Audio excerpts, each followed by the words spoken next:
Cada organización tiene reglas. La mayoría de las organizaciones te despiden por romperlas. Los clubes de motociclistas fuera de la ley también tienen reglas. No delatar, no robarle al club, no tocar a la mujer de un hermano, no usar las drogas que se supone debes vender, no faltarle el respeto a los miembros veteranos, no mantener amistades con hombres que el club ha expulsado. La lista es más larga de lo que la mayoría de la gente piensa y más específica de lo que la mayoría espera. La diferencia entre estas reglas y cualquier otro conjunto de reglas organizacionales jamás escritas no son las reglas en sí. Es lo que sucede cuando las rompes. No es una advertencia, no es un reporte, no es un proceso disciplinario formal con un representante de recursos humanos y un representante sindical y un resultado documentado archivado en algún gabinete. Algo considerablemente más directo que eso. 8 reglas, 8 historias. 8 maneras diferentes de aprender la misma lección. ¿Regla? Los clubes títeres siguen las reglas. Los Hells Angels no operan solos. Detrás de cada capítulo principal hay una red de clubes más pequeños, clubes de apoyo, clubes títere.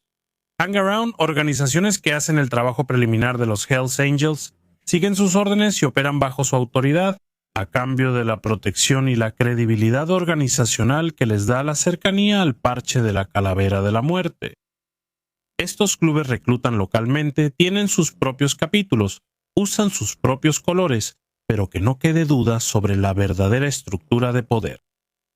El Club Títere existe a discreción de Los Ángeles, sus miembros siguen las reglas de Los Ángeles, su comportamiento refleja a Los Ángeles, quieran Los Ángeles o no.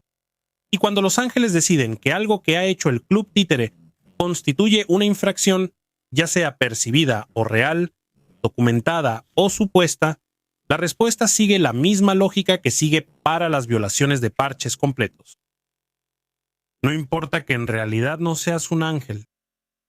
Si estás conectado al club, las reglas del club se aplican a ti.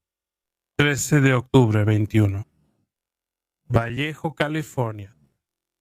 Una ciudad a unas 30 millas al noreste de San Francisco, en la geografía específica del norte de California, donde los ángeles del infierno han mantenido una presencia durante décadas, y donde la lógica territorial del club opera con la consistencia que proviene de décadas de aplicación. La Casa Club del capítulo Vallejo de Los Ángeles del Infierno. 2 hombres llegaron a la Casa Club esa noche. Ambos eran miembros de un club títere, una de las organizaciones más pequeñas que operaban bajo la autoridad de Los Ángeles de Vallejo, que asistían a los eventos de Los Ángeles y que usaban el parche en forma de diamante con el número 81, indicando su afiliación. Habían sido llamados. La palabra específica utilizada en los documentos judiciales es called, que en el mundo de los motociclistas fuera de la ley no significa invitados. Significa convocados. Vas porque te dicen que vaya. No preguntas de qué se trata de antemano. Te presentas porque la organización espera que te presentes y porque las consecuencias de no presentarte son peores que las de presentarte, incluso cuando la citación te incomoda. La primera víctima dijo que se sintió incómoda cuando llegó. Notó que algo andaba mal en el estacionamiento. Los hombres que lo recibieron intentaron convencerlo de que entrara. Él dudó. Michael Mahoney, el presidente del capítulo de Vallejo, lo estranguló y lo obligó a entrar por la puerta. Adentro, 12 oficiales y miembros del capítulo de Vallejo estaban organizados esperándolo. La primera víctima fue obligada a sentarse en una silla de metal cerca de la barra. El presidente del capítulo se paró sobre él y dijo algo que, según los documentos judiciales, tenía la amenaza específica de un hombre que ha ensayado este momento y sabe exactamente lo que está haciendo. No he sido bueno contigo. Lo que siguió duró casi 2 horas. Dennis Kila golpeó repetidamente a la primera víctima en las costillas. La víctima sintió que sus costillas se rompían por la fuerza de los golpes. Siguió recibiéndolos. No tenía la opción de no recibirlos. Estaba en una silla rodeado por 12 hombres en una casa club, y el hombre que lo había obligado a entrar era el presidente del capítulo, y no tuvo ningún control real sobre lo que ocurrió en las siguientes 2 horas. La segunda víctima, descrita en los registros judiciales como un hombre más pequeño, fue golpeada hasta quedar inconsciente, luego golpeada de nuevo hasta perder el conocimiento por segunda vez, y luego golpeada una tercera vez hasta que volvió a perder el conocimiento 3 veces en total. La anotación específica en los documentos judiciales indicaba que era un hombre más pequeño y que no podía resistir los golpes, al igual que la primera víctima. Tiene la cualidad de una observación hecha por hombres que están calibrando la fuerza que aplican para obtener un resultado físico específico, en lugar de actuar movidos por una furia ciega. Esto no fue una riña, fue un evento estructurado con un propósito específico. Para comunicarles a estos dos hombres y a cualquiera más en la órbita del Club Títere exactamente cómo se ven las consecuencias de las infracciones percibidas cuando los ángeles deciden demostrarlas. Cuando terminó la golpiza, Mahoney le dio el mensaje final a la primera víctima. Le dijo que si alguna vez lo volvía a ver en Vallejo, lo mataría. Le dijo que sabía dónde vivía. La segunda víctima, según los registros judiciales, no les dio a los oficiales del Departamento de Policía de Vallejo que acudieron al lugar un relato veraz de lo que había sucedido. Había ido al hospital con sus heridas. Había sido golpeado hasta perder el conocimiento 3 veces, y no estaba dispuesto o no podía decirle a la policía lo que realmente había ocurrido, porque temía más represalias, incluyendo daño físico por parte de miembros o asociados del capítulo de Vallejo. Acababa de ser noqueado hasta perder el conocimiento 3 veces en una casa club. Ahora estaba en un hospital. Y aún tenía más miedo de lo que el club le haría por hablar que de lo que el club ya le había hecho por las supuestas infracciones que había cometido. Esa es la cualidad específica del miedo organizacional que los ángeles del infierno han construido durante décadas de imposición. No es el miedo a lo que podría pasar. El miedo generado por el conocimiento de lo que sí sucede, lo que acabas de experimentar personalmente y lo que el hombre que lo causó te dijo que pasaría después si tomabas la decisión equivocada sobre con quién hablabas después. 4 hombres fueron acusados en relación con la golpiza en la casa Club de Vallejo. Miguel Mahoney, Dennis Kilo, Jaime Álvarez y Kenneth Caspers Jr. enfrentan cargos federales. La investigación fue realizada por la Oficina del Fiscal de los Estados Unidos para el Distrito Este de California.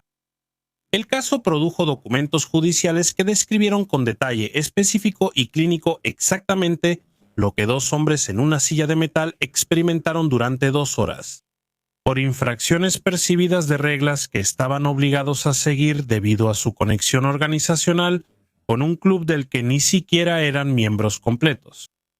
Las infracciones específicas nunca se especificaron públicamente en el expediente disponible. Lo que eran exactamente sigue sin caracterizarse en los documentos que describen lo que sucedió a causa de ellas. El club decidió que constituían violaciones. El club actuó en base a esa decisión. 2 hombres se sentaron en una silla de metal y aprendieron lo que realmente significa ser miembro del club de marionetas cuando la organización principal decide que te has salido de la línea. Regla: lo que te metes en el cuerpo es asunto del club. El Club de Motociclistas Forajidos fue fundado en 1935 y esa fecha importa. Es anterior a Los Ángeles del Infierno. Es anterior a Hollister. Es anterior al parche del 1%, a la mitología contracultural, al libro de Hunter S. Thompson, a todo el aparato cultural que el público usa para entender qué son los clubes de motociclistas fuera de la ley y de dónde vienen. Los Outlaws son el club de motociclistas fuera de la ley más antiguo del mundo, fundado por obreros en el bar Matildas en la Ruta 66 en McCook, Illinois, antes de que siquiera comenzara la Segunda Guerra Mundial. Antes de regresar, los veteranos habían creado la cultura motociclista de la posguerra que dio origen a todos los demás clubes de esta lista. A principios de la década de 1970, los Outlaws habían sobrevivido 3 décadas y media. Habían sobrevivido a la expansión de la posguerra, a la identidad del 1%, a las represiones policiales de los años 60, a las investigaciones federales, a los conflictos territoriales con los ángeles del infierno. Eso escalaría hasta las ejecuciones de Fort Lauderdale en 1974. Habían sobrevivido a todo lo que el mundo exterior les había lanzado durante 35 años de operar como la organización criminal más abiertamente anti-establishment en la cultura de motociclistas estadounidense. Lo que estuvo a punto de acabar con ellos fue una discusión sobre marihuana. La línea divisoria específica que se desarrolló dentro de los forajidos a principios de los años 70 no era ideológica en ningún sentido sofisticado. No se trataba de la dirección del club, de sus operaciones criminales, de sus ambiciones territoriales ni de su relación con organizaciones rivales. Se trataba de lo que los hombres que llevaban el parche podían consumir cuando no estaban en asuntos del club. Una facción de los miembros, la vieja guardia, los hombres que habían construido el club durante sus primeras 3 décadas, giraba en torno a la cerveza. El alcohol era la cultura que ellos habían creado y mantenido. Era el lubricante social de todo lo que los forajidos hacían en conjunto. Las carreras, las reuniones, los encuentros en la iglesia, la cultura masculina específica de hombres que cabalgaban juntos, bebían juntos y construyeron algo juntos durante casi 4 décadas. Los miembros más nuevos, o al menos una parte significativa de ellos, preferían la marihuana. Esta no era una distinción trivial a principios de los años 70. La contracultura había cambiado el significado del consumo de drogas en la cultura estadounidense de maneras que habían penetrado incluso en los rincones más deliberadamente anti-establishment de esa cultura. Los ángeles del infierno tenían su propia relación con el cambiante panorama de las drogas. Barger eventualmente prohibiría por completo el uso de drogas intravenosas en el club, menos por razones morales que porque los miembros que se inyectaban eran poco confiables, inestables y peligrosos para la organización. Los forajidos no tenían una política formal equivalente. Lo que tenían en su lugar era una norma cultural tácita, cerveza, y una facción creciente que había decidido que esa suposición ya no les aplicaba. Los bebedores de cerveza y los fumadores de mota no podían coexistir. No porque las sustancias en sí fueran incompatibles, sino por la cultura organizacional de un club de motociclistas fuera de la ley. Lo que consumes no es una elección personal que exista separada de tu membresía. El club lo abarca todo, pero la hermandad lo abarca todo. Lo que haces, lo que usas, lo que pones en tu cuerpo, estos no son asuntos privados que existan fuera del interés del club. Son parte del tejido organizacional que mantiene el club. Un hombre que bebe cerveza en compañía de hombres que construyeron el club alrededor de la cultura cervecera está expresando pertenencia. Un hombre que fuma marihuana en compañía de esos mismos hombres está expresando otra cosa, una preferencia por una cultura diferente, un conjunto distinto de valores, una versión diferente de lo que el club debería ser. En el vocabulario específico del mundo de los motociclistas fuera de la ley, eso no es una preferencia de estilo de vida. Es un desafío a la identidad de la organización. El conflicto que se desarrolló no fue gestionado. No hubo mediación. No existía un mecanismo organizacional para resolver el tipo de disputa cultural interna que representaba la división entre la cerveza y la marihuana. Porque los clubes no incorporan mecanismos de resolución de disputas en sus estructuras organizacionales. Ellos construyen mecanismos de coerción.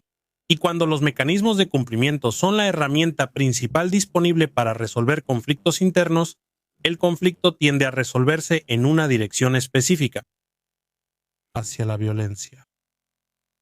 Lo que ocurrió cerca de Lakeshore Drive, en el lado norte de Chicago, el lugar específico donde el conflicto alcanzó su expresión más documentada y catastrófica, no fue una pelea espontánea entre hombres que no estaban de acuerdo. Fue un asesinato dirigido. Un veterano de Vietnam del grupo de la marihuana fue tras los bebedores de cerveza con la determinación específica de un hombre que había sido entrenado por el ejército de los Estados Unidos en el uso de la fuerza letal. ¿Y quién había decidido que la disputa interna dentro del club de motociclistas forajidos justificaba la aplicación de esas habilidades? Juan Davis murió en esa violencia. Juan Davis, el hombre identificado en varios relatos como el supuesto fundador del club de motociclistas forajidos, el hombre cuya visión organizacional había construido el club que había sobrevivido 35 años, el hombre que había creado la organización que ahora los bebedores de cerveza y los fumadores de marihuana estaban destruyendo desde adentro. El fundador del club de motociclistas forajidos más antiguo del mundo fue asesinado por uno de sus propios miembros en una disputa sobre lo que sus miembros podían fumar. 11 personas murieron en total. 11 miembros de los forajidos asesinados por otros miembros de los forajidos en un conflicto que no involucró a ningún club rival, sin provocación de las autoridades, sin un enemigo externo que impulsara la violencia. La organización se volvió contra sí misma con la eficiencia específica de las organizaciones que han incorporado la violencia en su cultura operativa y que no tienen otras herramientas para resolver conflictos cuando el conflicto se vuelve lo suficientemente agudo. 11 muertos. El club de motociclistas forajidos más antiguo de Estados Unidos, casi eliminado por una disputa interna sobre marihuana contra cerveza. Lo que esta historia revela de manera particular sobre las reglas de los clubes de motociclistas forajidos y que las otras historias de esta lista no muestran con tanta claridad es esto. La regla no tiene que estar escrita para ser aplicada. Nadie escribió una regla que dijera que los miembros de los forajidos deben preferir la cerveza sobre la marihuana. Nadie codificó la cultura que se había desarrollado a lo largo de 35 años de existencia del club, ni la convirtió en una prohibición formal. La regla era la cultura, la expectativa acumulada de lo que era un hombre que llevaba el parche de los forajidos, y por lo tanto, lo que hacía, consumía y valoraba. Los que fumaban marihuana habían roto una regla que nunca se había articulado explícitamente. Los bebedores de cerveza respondieron a esa ruptura de la regla, de la misma manera en que el mundo de los motociclistas forajidos responde a la ruptura de reglas, sin importar si la regla alguna vez fue escrita, con fuerza letal. Los forajidos sobrevivieron. El club, que se había fundado en 1935 y que había soportado 3 décadas y media de amenazas externas, soportó 11 asesinatos internos y siguió funcionando. Se expandió internacionalmente a finales de los años 70, llegando a Canadá en 1977 y posteriormente a Francia, Australia y Noruega en los años siguientes. Los hombres que mataron y los hombres que fueron asesinados ya se han ido hace mucho tiempo. La organización que intentaron destruir desde adentro está presente en 6 continentes. Pero John Davis está bajo tierra. El supuesto fundador del club de motociclistas fuera de la ley más antiguo del mundo fue asesinado por uno de sus propios miembros porque el hombre prefería otra sustancia al final de un largo día. La regla sobre lo que te metes en el cuerpo no está escrita en ningún documento que se haya hecho público. Está escrita en lo que sucedió cerca de Lakeshore Drive a principios de los años 70, cuando un hombre con entrenamiento militar decidió que la cultura a la que se había unido estaba cambiando en una dirección que él no estaba dispuesto a aceptar. Regla: no puedes seguir siendo amigo de alguien que hemos expulsado. La cantidad específica, los artículos específicos, las circunstancias específicas del robo son menos importantes que lo que el robo desencadenó. Barger lo expulsó en abril de 1986. La expulsión fue total. Dalton estaba fuera de mala manera, lo que en el lenguaje del club significaba que, para los miembros, él había dejado de existir. Sin contacto, sin asociación. Sin reconocimiento de que los años de hermandad hubieran producido alguna obligación que sobreviviera al momento en que el club decidió que él estaba acabado. El capítulo de Los Ángeles de Vallejo no lo veía de esa manera. Vallejo había sido cercano a Dalton. Las relaciones construidas a lo largo de años rodando juntos no se evaporaron solo porque Barger había tomado una decisión en Oakland. Los miembros de Vallejo seguían viéndolo, seguían hablando con él, seguían tratando a un hombre que el club había expulsado como la persona que siempre habían conocido, en lugar de como la no entidad organizacional que el club había declarado que era. Barger se enteró. En julio de 1986 extendió una invitación a todo el capítulo de Vallejo. Vengan a la sede de Oakland. Ellos vinieron. Lo que les esperaba no era una conversación. Barger hizo que el capítulo de Vallejo fuera golpeado. El informante del FBI, Anthony Tate, estaba presente. Él documentó lo que presenció, la naturaleza organizada y específica de lo que les sucedió a los miembros de Vallejo que habían mantenido amistad con un hermano expulsado. El presidente del capítulo, Derek Qualapay, recibió a Derrick Qualapay. Varios miembros se turnaron. La golpiza no fue caótica, fue estructurada. Un mensaje entregado con la precisión de una organización que entiende la diferencia entre la violencia como emoción y la violencia como comunicación. La comunicación fue esta. Tus sentimientos personales sobre un hombre que el club ha expulsado son irrelevantes. La decisión del club sobre quién existe y quién no existe no es un punto de partida para la negociación. La hermandad termina donde el club dice que termina, no donde tú sientes que termina. El capítulo de Vallejo no había hecho nada en contra del club. Ellos no habían robado. Ellos no habían delatado. Ellos no habían roto ninguna regla que les exigiera actuar en contra de sus hermanos. Simplemente se habían negado a tratar a un hombre expulsado como a un extraño. Y esa negativa, esa pequeña insistencia humana en mantener una amistad que el club había declarado terminada, bastó para que todo el capítulo de Oakland se les viniera encima. En el mundo de los motociclistas fuera de la ley, la lealtad no es algo que tú puedas definir. El club la define. El club decide a quién le eres leal, cuándo empieza esa lealtad y cuándo termina. Un hombre que mantiene una amistad privada después de que el club la ha terminado, ha decidido que su juicio sobre la lealtad está por encima del juicio del club. Esa es la regla que se está rompiendo. No es robar, no es delatar, no es faltarle el respeto a un miembro veterano, solo es la decisión silenciosa de seguir viendo a alguien que el club había decidido que ya no existía. Regla: no acostarse con la mujer de un hermano. La regla existe en todos los principales clubes de motociclistas fuera de la ley en alguna forma.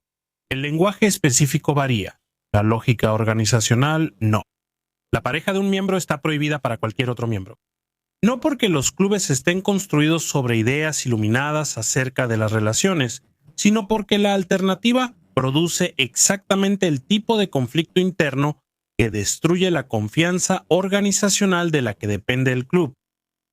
La regla no se trata de proteger a las mujeres. Se trata de proteger a la hermandad de sí misma. Raymond Foulkes era el presidente del capítulo de los Hells Angels del condado de Sonoma. Un miembro de su capítulo tuvo una aventura con la esposa de hecho de Foulkes. Cuando Foulkes se enteró, hizo lo que aparentemente hacen los presidentes del capítulo de Sonoma. Organizó una respuesta. Lo que siguió quedó documentado en los procedimientos de la Corte Federal, con el detalle clínico específico que producen las fiscalías federales cuando se basan en testimonios de testigos, pruebas físicas y el tipo de investigación exhaustiva que el Distrito Norte de California llevó a cabo en su caso de varios años por crimen organizado contra los Ángeles de Sonoma. El miembro que había roto la regla fue sometido a una golpiza de varias horas en la casa club del capítulo de Sonoma. La gente lo golpeó con un bate de béisbol. Otro miembro, Jonathan Nelson, fue inducido por Foulkes a golpear a la víctima en la cara con una pistola. La golpiza en sí fue la expulsión, el proceso físico por el cual el club eliminó a un miembro que había violado una de sus reglas fundamentales. Luego, Foulkes añadió algo que el bate y la pistola no habían cubierto. Hizo que la víctima fuera tatuada a la fuerza en la frente. No fue una marca pequeña. Una marca deliberada, permanente y visible para todos. El juicio del club escrito en el rostro del hombre con tinta, al que él no había consentido y que no podía quitarse. A donde fuera después de esa sede del club, sin importar la vida que construyera ni la dirección en la que se alejara de ese cuarto, su frente llevaría el registro de lo que los ángeles del infierno de Sonoma habían decidido sobre él. La esposa de la víctima estaba en el club durante la golpiza, mientras su esposo aún estaba siendo golpeado, mientras los batazos y los golpes con la pistola seguían. Foulkes la agredió sexualmente. Luego la amenazó. Cumple con sus demandas. No informes esto a las autoridades. La amenaza fue hecha en el contexto específico de una mujer que acababa de ver a su esposo ser golpeado durante horas y que entendía, con total claridad, la capacidad y disposición de la organización para cumplirla. Ella no lo reportó de inmediato. La segunda víctima, su esposo, reportó la golpiza a la policía.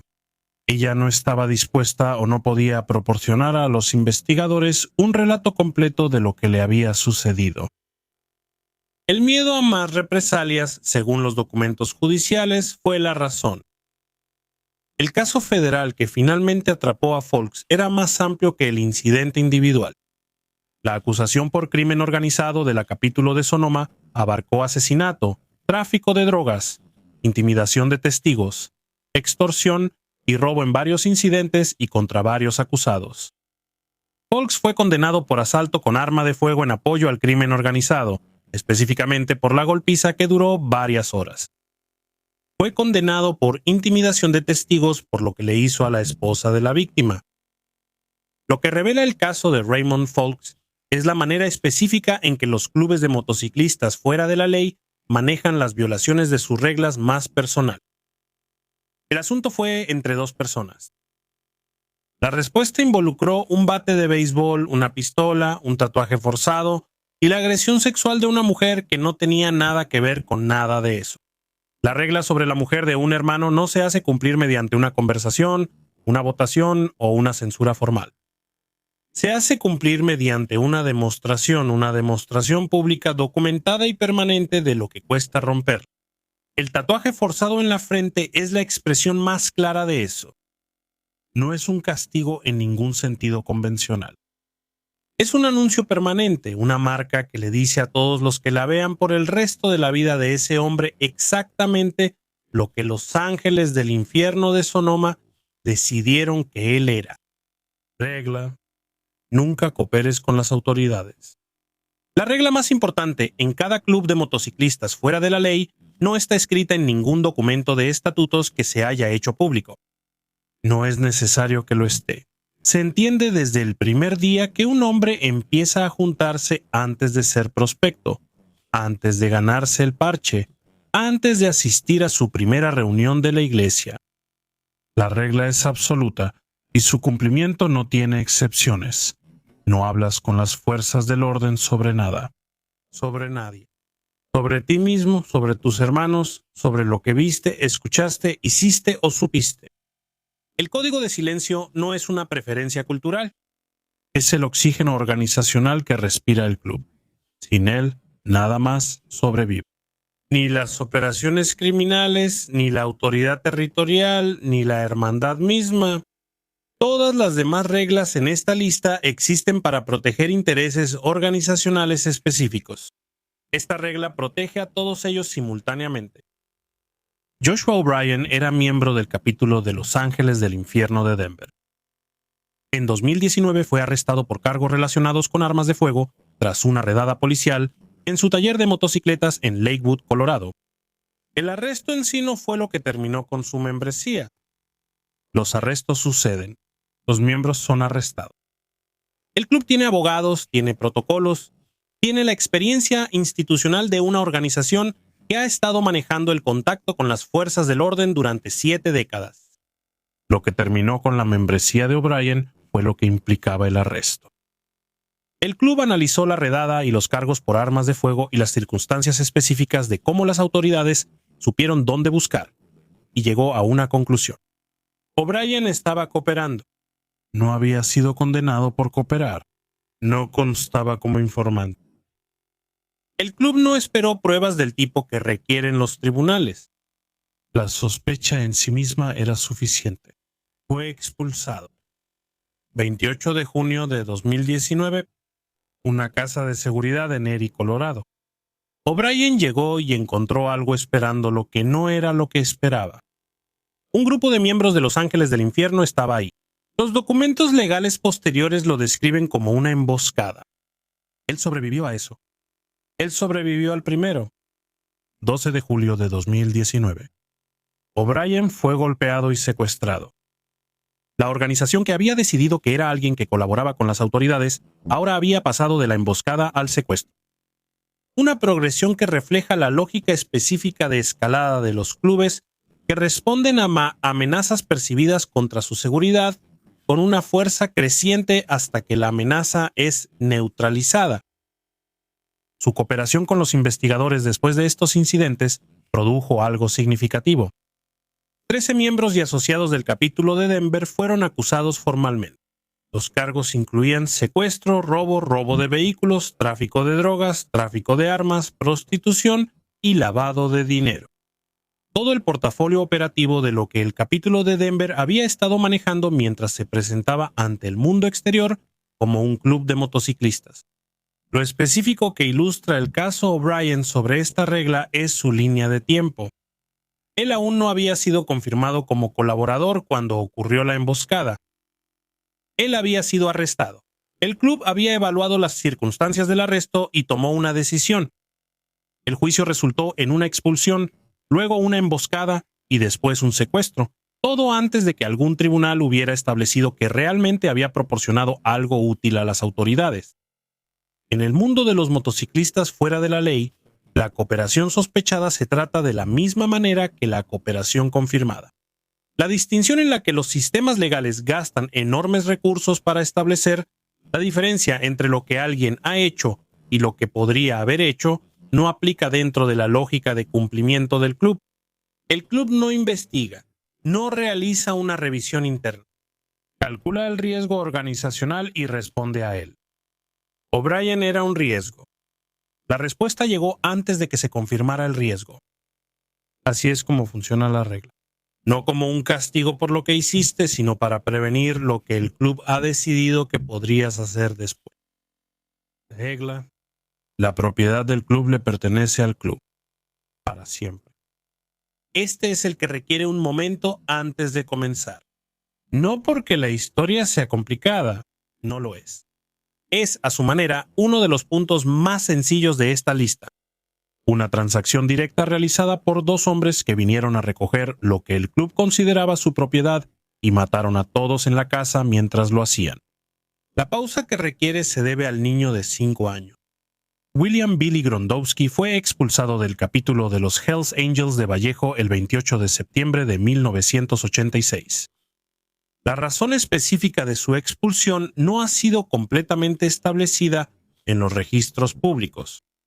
Lo que sí está establecido es lo que la expulsión significó en términos organizacionales. Grondowski tenía una deuda monetaria con el club. Él tenía una motocicleta que pertenecía al club y estaba en posesión de aproximadamente $900 en calcomanías de apoyo de los Hells Angels que eran propiedad del club. También tenía un tatuaje de los Hells Angels en su cuerpo. En el mundo de los motociclistas fuera de la ley, la propiedad del club es propiedad del club, sin importar en qué casa esté o en qué piel esté. El parche, las calcomanías, la motocicleta, la deuda. Nada de esto le pertenecía a Grondowski después de que el club decidió que ya no era miembro. Le pertenecían a la organización. La expectativa de la organización era que fueran devueltos. Gerald Butch Lester era el presidente del capítulo de Vallejo. Charles Chuck Díaz era el vicepresidente.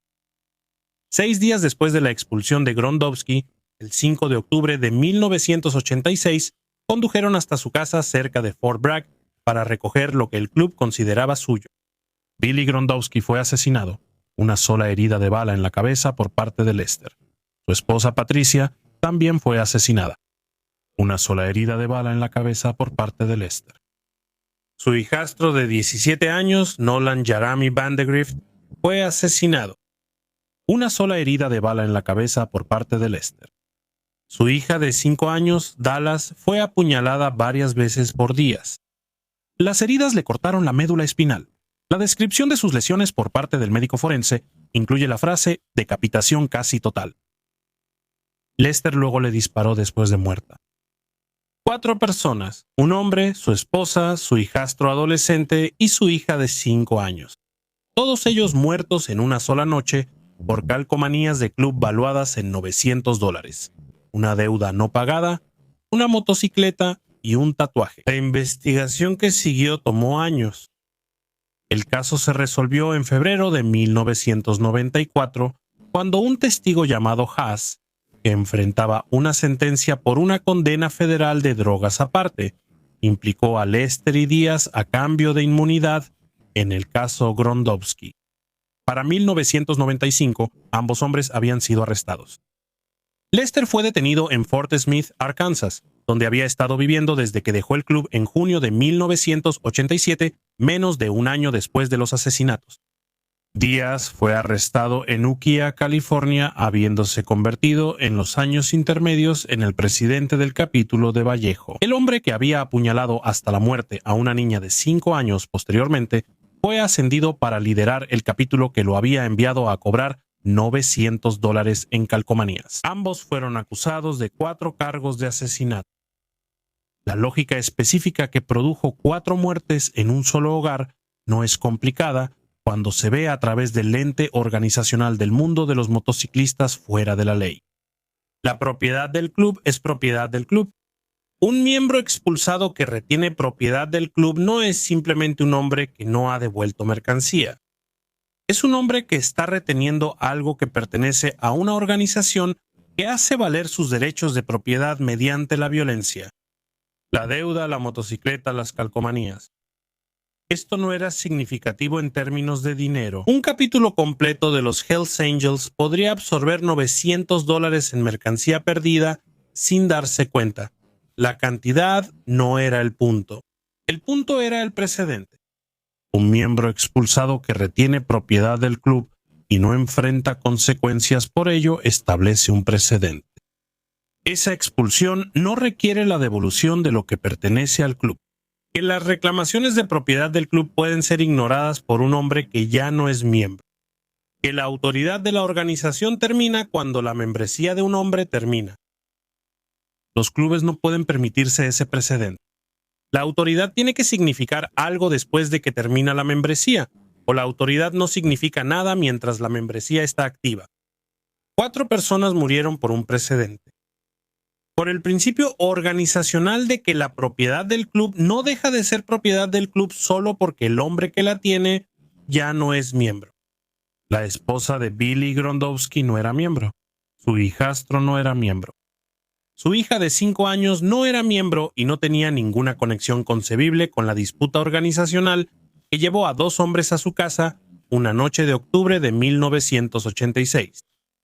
Nada de eso importaba, la regla se aplicaba. La represalia vino después. El tatuaje, la tinta de los Hells Angels en el cuerpo de Grondowski, fue mencionado en los documentos judiciales como uno de los objetos que el capítulo había enviado a Lester y Díaz a recuperar.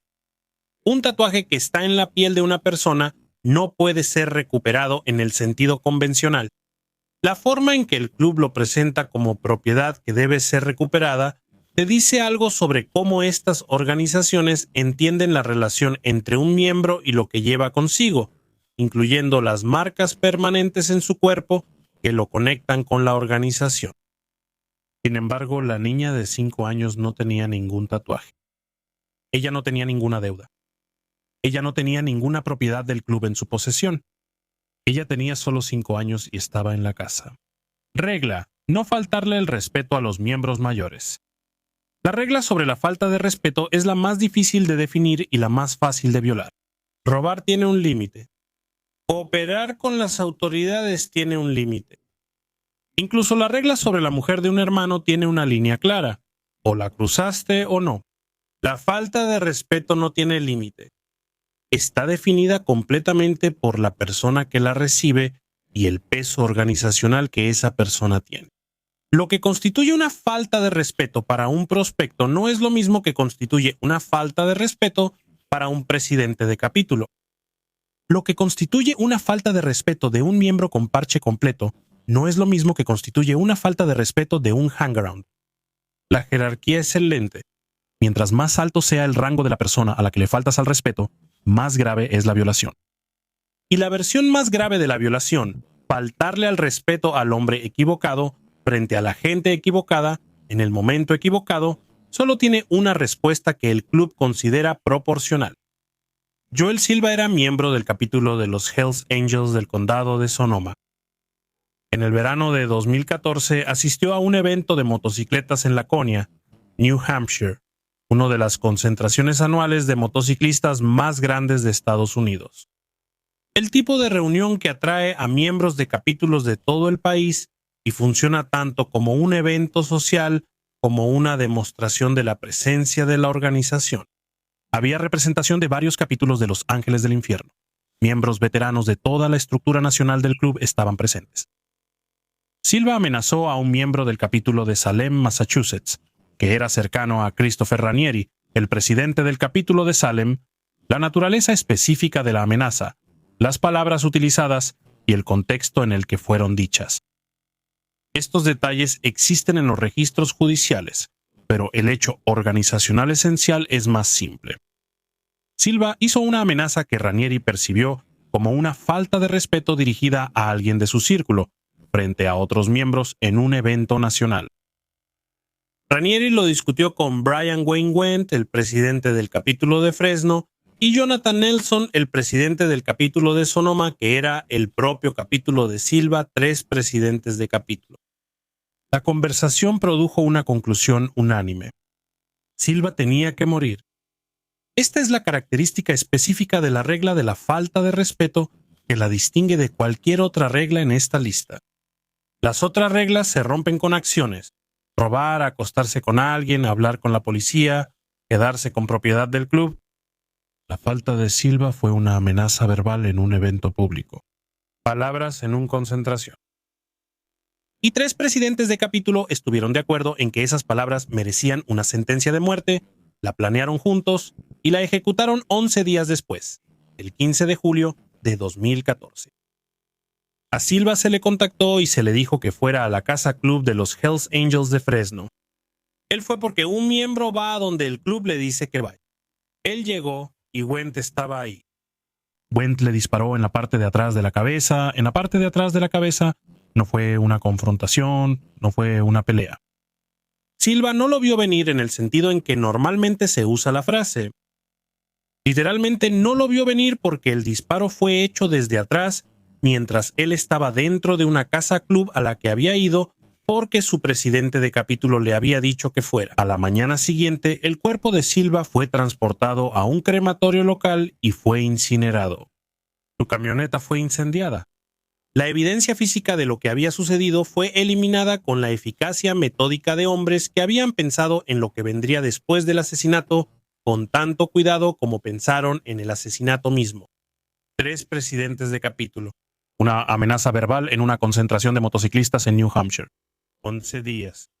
Un disparo en la parte trasera de la cabeza en un club en California. Luego, un crematorio. La acusación federal que finalmente alcanzó a estos hombres fue parte de un caso más amplio de crimen organizado contra la filial del condado de Sonoma que tomó años construir. Jonathan Nelson, Brian Wendt y Russell Ott fueron condenados por asesinato en apoyo al crimen organizado. Los 3 recibieron cadena perpetua. Christopher Ranieri, quien inició la conversación que llevó a la decisión, fue condenado por conspiración de crimen organizado y conspiración de asesinato en un juicio posterior. Y recibió cadena perpetua. 4 presidentes de capítulo encarcelados de por vida. La falta de respeto ocurrió en Nuevo Hampshire. La consecuencia ocurrió en California. Entre esas 2 geografías estaba la maquinaria organizacional específica de 3 hombres que llevaban el mismo parche, decidiendo que las palabras en un evento público habían generado una deuda organizacional que solo una moneda podía saldar. El cuerpo de Silva era ceniza, antes de que alguien fuera del club supiera que estaba muerto. El camión fue incendiado. El crematorio lo recibió la mañana después del disparo. La regla sobre la falta de respeto no tiene un límite escrito. El límite está donde el miembro de mayor rango decida ponerlo. Silva descubrió dónde estaba el límite de Ranieri 11 días después del concentración. Ya era cenizas antes de poder averiguar cuál era la sentencia. Regla: el parche es sagrado. Incluso después de la expulsión, no todas las historias de romper las reglas terminan en una sala de tribunal. Algunas terminan en un reporte de persona desaparecida. Algunas terminan en una declaración legal de fallecimiento emitida años después de la desaparición, cuando los tribunales han esperado lo suficiente para formalizar lo que todos los involucrados ya saben. Algunas terminan sin cuerpo, sin condena, sin una cadena de evidencia documentada que conecte a una organización con un resultado. Solo un hombre que estuvo ahí, luego fue expulsado y después desapareció. Y el silencio específico que rodea a los desaparecidos. Suecia. Octubre de 2000. El capítulo de los Hells Angels de Helsingborg era uno de los clubes que se habían formado durante los años de la guerra de motociclistas nórdica. La expansión organizacional que siguió al conflicto de 1994 a 1997 entre Los Ángeles y los bandidos en toda Escandinavia. Para el año 2000 la guerra había terminado formalmente. El apretón de manos en la televisión danesa ya había ocurrido. La ley Rocker ya había sido aprobada y ambos clubes teóricamente operaban bajo los términos de la tregua de septiembre de 1997. Lo que no había terminado era la cultura organizacional que la guerra había construido. La disciplina interna específica de los capítulos que habían pasado 3 años en conflicto armado activo y habían desarrollado mecanismos de control ajustados a ese nivel de intensidad organizacional. Anders Blomgren era miembro del capítulo de Helsingborg. En octubre de 2000 fue expulsado. El 15 de octubre de 2000 desapareció. La policía en Suecia sospechaba que Los Ángeles eran responsables. No se hicieron arrestos, no se presentaron cargos, nunca se encontró un cuerpo. Anders Blomgren fue declarado legalmente muerto finalmente. La resolución administrativa específica que aplican las jurisdicciones cuando una persona ha estado desaparecida el tiempo suficiente para que los tribunales reconozcan lo que las circunstancias ya sugieren. Fredrik Lindberg también era miembro del capítulo de Helsingborg. Él también fue expulsado. El 22 de octubre del 2007, días después de que Blomgren desapareciera, Lindberg desapareció, con una semana de diferencia. Mismo capítulo, misma ciudad. Ambos expulsados, ambos desaparecidos. La policía también sospechaba de los Hells Angels en la desaparición de Lindberg. No hubo arrestos, ni cargos, ni cuerpo. Declarado legalmente muerto. 2 hombres. 7 días. El mismo capítulo. La sospecha de la policía sueca quedó documentada públicamente, sin producir nada en cuanto a enjuiciamientos, debido a la maquinaria específica de violencia de los clubes de motociclistas fuera de la ley. El silencio de los testigos, la ausencia de pruebas recuperables. La cultura organizacional que considera la cooperación con las autoridades como el peor acto que una persona vinculada al club puede cometer, funcionó exactamente como fue diseñada para hacerlo. En el mismo periodo, en la cercana Gotemburgo, 2 exmiembros de una pandilla asociada con Los Ángeles fueron apuñalados y golpeados hasta la muerte en la casa club de Los Ángeles del Infierno en Gunilsa.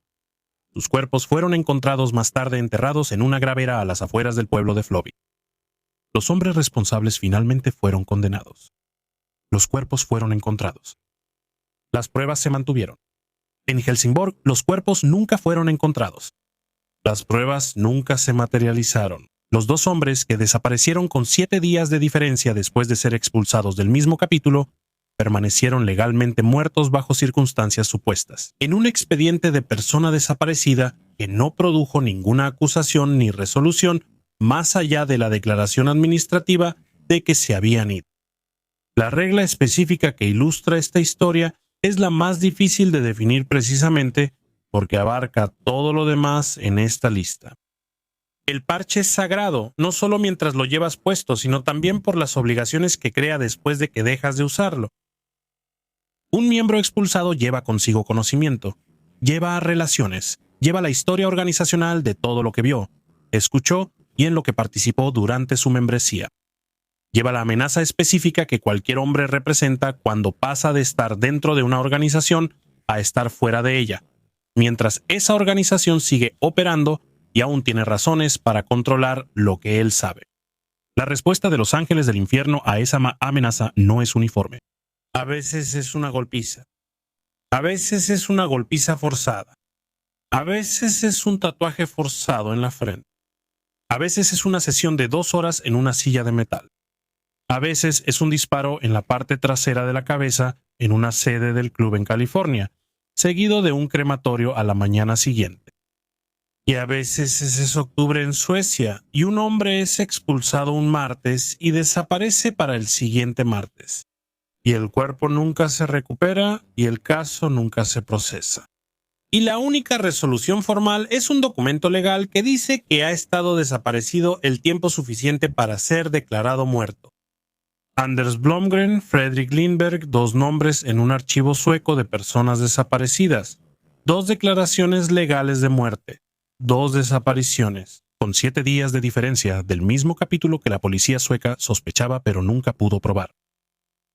El parche es sagrado incluso después de la expulsión, especialmente después de la expulsión, porque lo que un hombre expulsado sabe sobre dónde ha estado el parche es exactamente tan peligroso como lo que podría hacer con él. Y el club ha pasado 7 décadas construyendo la capacidad organizativa para responder a cosas peligrosas antes de que se vuelvan inmanejables. La respuesta cuando llega no siempre deja un cuerpo. A veces solo deja un vacío en el mundo donde solía estar una persona. Para cerrar, las reglas no son códigos morales, son requisitos operativos, la maquinaria específica que una organización construida sobre el secreto y la violencia utiliza para mantenerse intacta. Rompe una y la respuesta se calibra según el daño que la infracción represente para el dinero del club, su territorio, su silencio o su jerarquía. Roba $900 en calcomanías y una familia de 4 es asesinada porque el precedente importa más que la cantidad. Di algo equivocado a la persona equivocada en una reunión y eres cenizas antes de que alguien fuera del club sepa que desapareciste. Mantén una mala amistad después de que el club la termine y un presidente de capítulo golpea a todo tu capítulo por sentimentalismo. Ninguna de estas son respuestas desproporcionadas. Dentro de la propia lógica del club, eso es lo que específicamente hace que sean más difíciles de procesar que la violencia criminal común. Son proporcionales a un código organizacional que la mayoría de las personas nunca encontrará y que opera bajo reglas. A la mayoría de las personas nunca se les pedirá que sigan. 8 historias, 8 reglas. 8 expresiones diferentes de la misma verdad subyacente. La organización decide qué significan las reglas. La organización decide cuándo se han infringido. La organización decide qué sucede después.